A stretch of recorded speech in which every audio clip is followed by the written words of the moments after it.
A stuck bleeder valve. That's what this video is all about. How do you remove a stuck bleeder valve, especially for your hydraulic clutch, which is in a place that's extremely hard to get to? So stay tuned. That's what we're going to do and show you how it's done.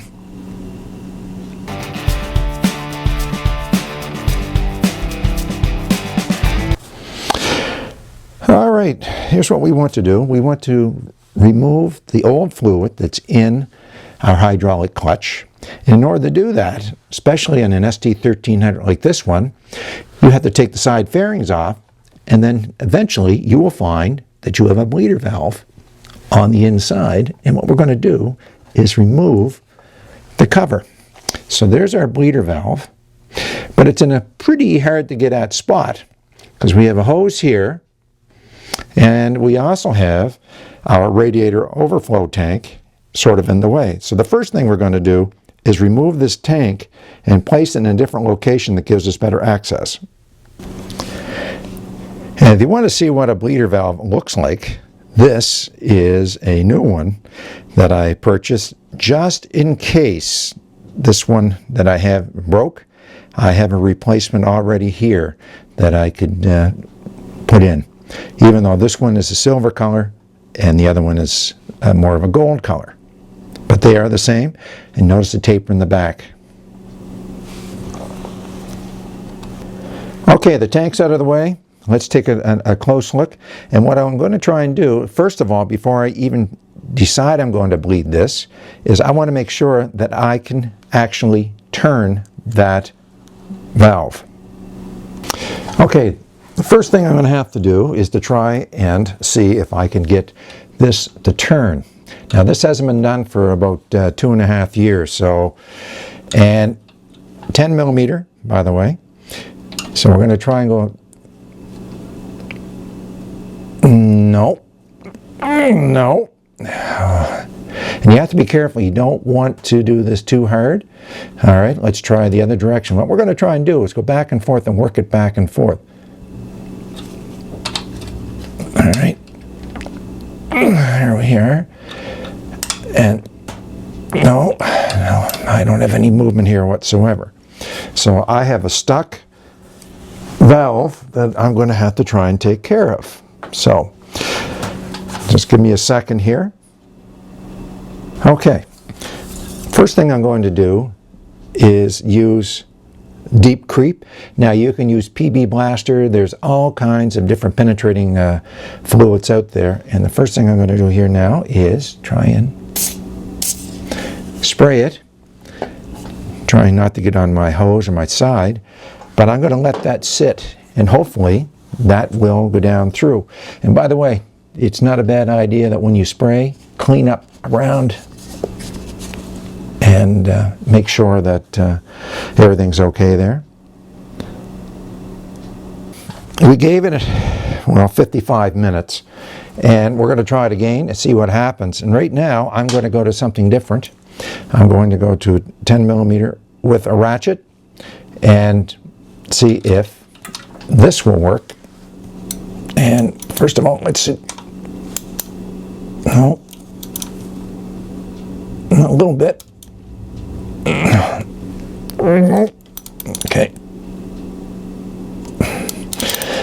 And I'm trying to work this back and forth, and it's a bit of a pain to have to change this. And if you had a breaker bar, it might be a little easier. Okay. All right. We're still not there. So we're going to try again, and we'll give it another shot. Wipe it up a little bit because I missed what I want really to hit, and we'll let her go. Okay, gave it 1 hour and 10 minutes this time, and you may have to give it more than that, but I'm working on a deadline here, so let's see. All right. No. Okay, try and go that way. Try and go this way, and we'll try and go to get in a little bit there, but not much. All right. So, what do we do next? Well, we have a few choices here. And one of them is to shock it a bit by using a punch, or in this case, because it's so small in there, this area here, and you don't want to hit this, you don't want to hit the valve, you want to hit the outside. So what I'm going to have to do is see if I can get a punch and see if we can shock it. Hold on. Okay, so what I've done is I brought a punch, and you notice the end of the punch, it's fairly big, and we're going to try and put it in, not on the valve itself, but down below. And I'm using a dead blow hammer. You don't want anything too big. You don't want to hit it too hard. The idea is to try and go around this as much as I possibly can. Now this may not do anything, but so, and I don't want to hit it too hard, so we'll go with that. All right, back to using our 10 millimeter.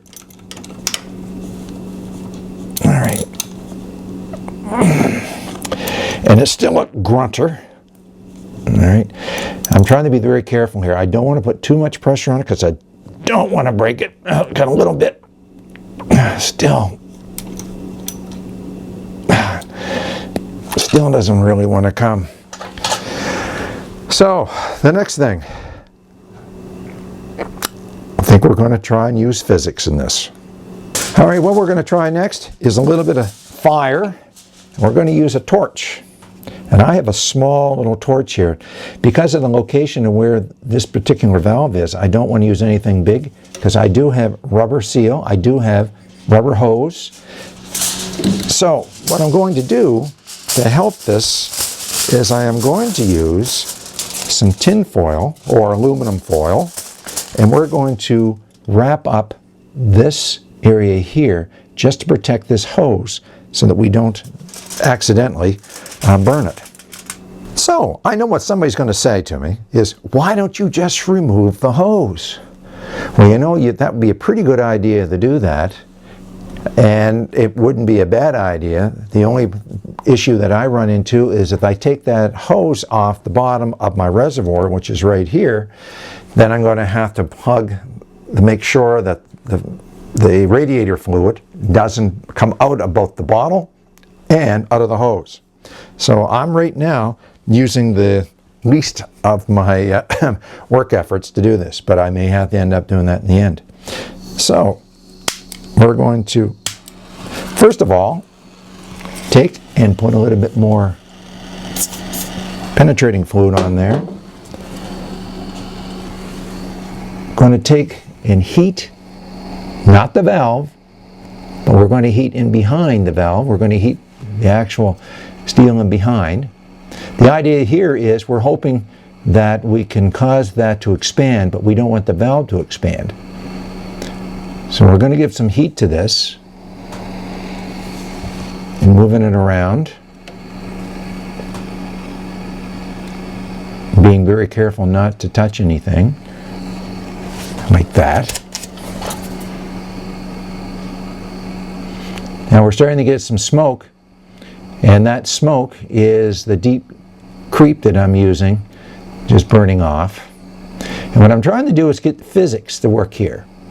It appeared that the deep creep was not going down inside enough, so we're hoping that we can expand here, which will draw the deep creep down, and that penetrating fluid hopefully will work. All right, while it's still warm,